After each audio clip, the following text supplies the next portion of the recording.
Well, there's nothing quite as nice as a quick morning swim in the ocean to really get your day started. Good morning from beautiful Agua Verde. We had a great night. It was a little bit windy. It was probably our windiest night yet. So in the middle of the night, I got up and I put the awning up and sort of battened down the hatches a little bit here. But this morning, I'm torn. I would really like to just stay here and spend the whole day, but I think we're going to pack up and make progress and find ourselves another beach a little ways north and get some good food along the way. That's really my main problem is I'm running low on supplies. I sort of hit the grocery store quick for 2 meals worth of food. And if I spend a whole day here, I'm really going to be cutting it close. So unfortunately, that means it's time to take a quick shower, get the salt off of us, put a fresh coat of sunscreen on, get packed up, and hit the road out of here.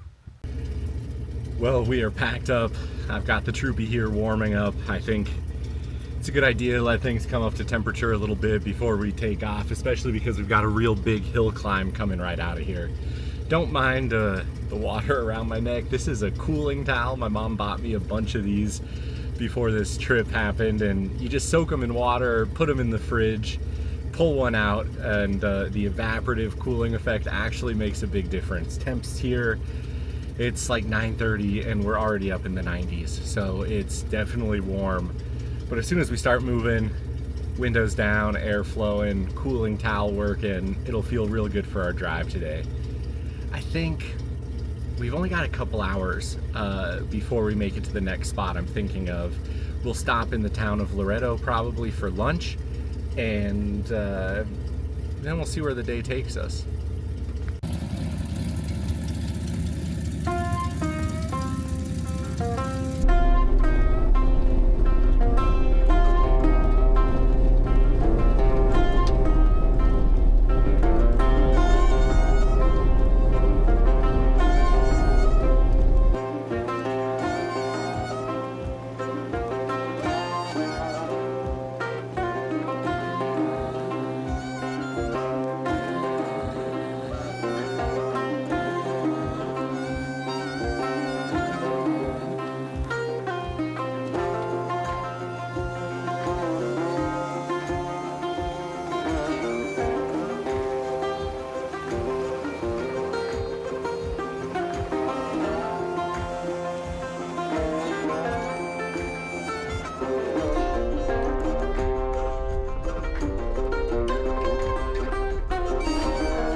Well, we're here in the heart of Loreto. It's a Pueblo Magico, and it is magical here.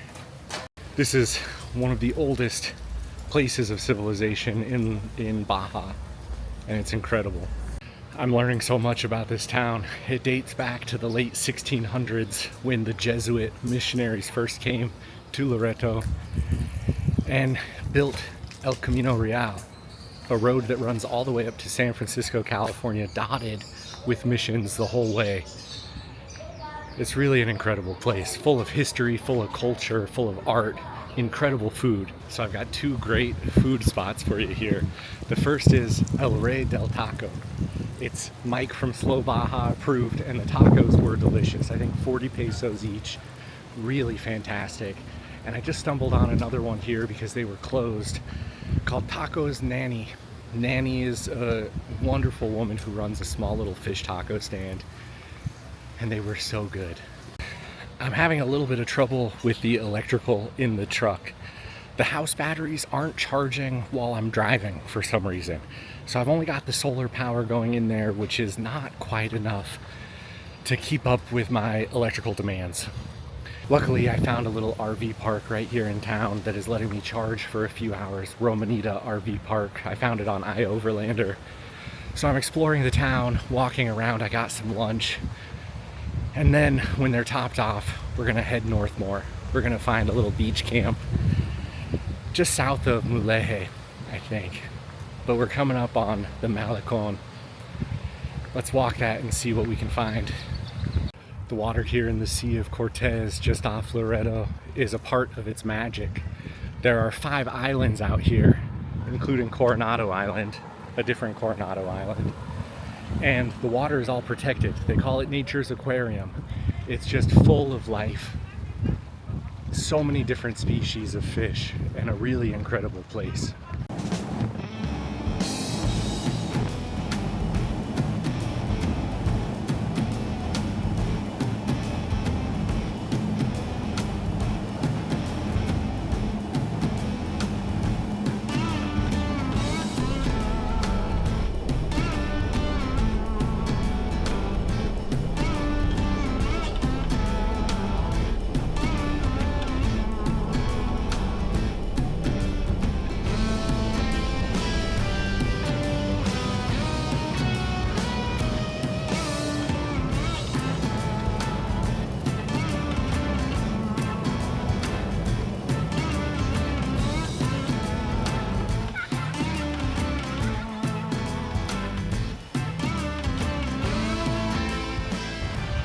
Well, we made it to our campsite for the night, and it's a really special place. This is Playa El Coyote, and on our way down, when I was traveling with my girlfriend, we stayed here for only one night, and we got to experience the magic of bioluminescence. There are plankton here in the water, pretty much only during the month of October. The timing has to be just perfect, that when the sun goes down, they come to life. They light up, and as you move through the water, there are these little blue sparks just emanating from your footsteps, from the waving of your hands. It was absolutely incredible, and to get to share that experience together was amazing. So I knew I had to come back here on my way up. It is a paid campsite. It's 150 pesos a night right now, but that is worth it. We've got a big open space, this palapa right here, and it's a great place to sit and enjoy the water. Now, what's also really nice about this spot is that just a few kilometers up the highway at Playa El Burro, there is my favorite coffee shop in all of Baja, Nomadico Baja Sur. They do mostly breakfast and brunch. They close at 5, but I was able to make it just in time to get a delicious quesadilla for dinner tonight. So that's what we're doing. We're doing a tuna quesadilla with some of their house-made salsa. It's gonna be incredible, and maybe if I'm lucky, I'll stop there for breakfast in the morning too.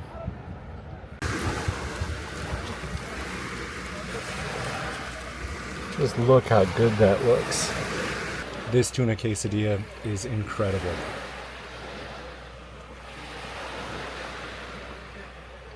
Oh, and that salsa is so good too.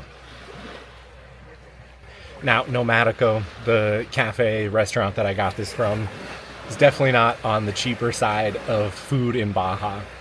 This quesadilla was 250 pesos, so was that like 12 bucks? But it's a lot of food, and in my opinion, it's worth it.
Now I know this is one of those things where no photo or video is going to do it justice, but I need you to check out the moonrise right behind me. We are right at a full moon tonight, and it is gorgeous. The reflection streaming in across the water. Oh my goodness.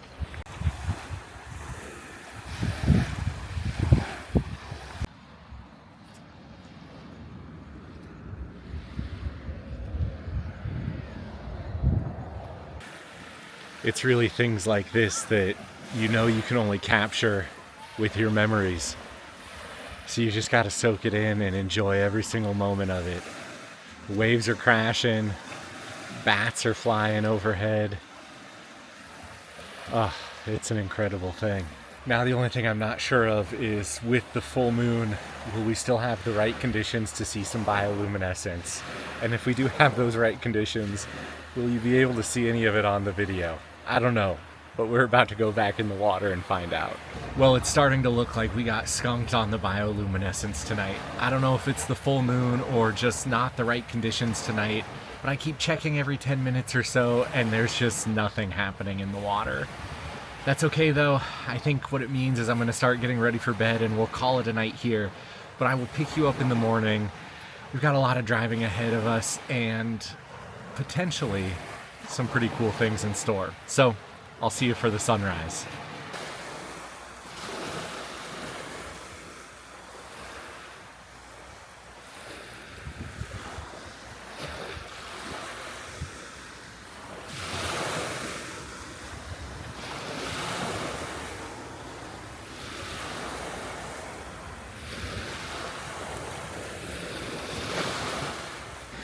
Well, good morning.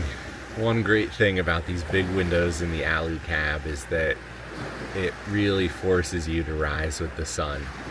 We get to see so many sunrises that way, and I don't think these ones over the ocean will ever get old.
Well, with a morning swim under our belt, I've got the truck all packed up and we are ready to hit the road.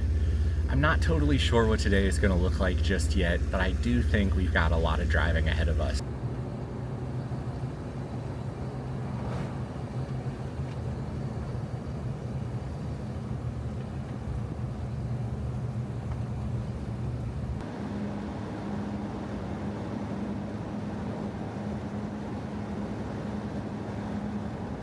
Well, we've secured the bag.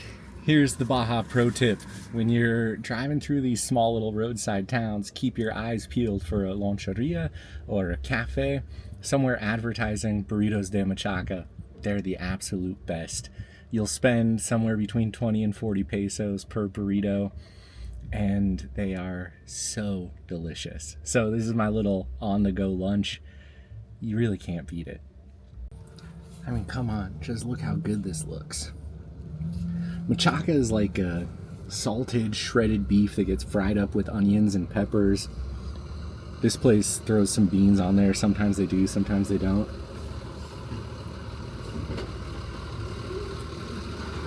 Oh, it's so good.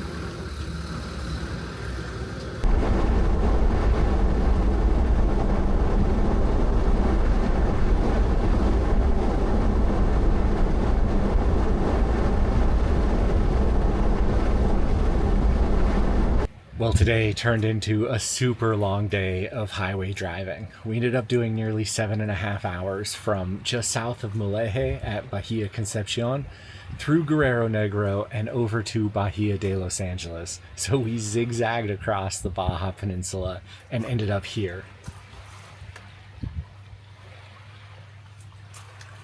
It's a pretty stunning place. We're on a bit of a pebbly, rocky beach. Beautiful water just below our campsite. We ended up getting here just as the sun is starting to set, and a lot of the iOverlander reports do talk about the overnight winds here, so we'll see how rough that gets. There's already a slight breeze in the air, and it's brought a bit of a chill with it, which after all of the hot weather we've had these last couple of weeks, I'll take a slightly cooler night tonight, no doubt about it.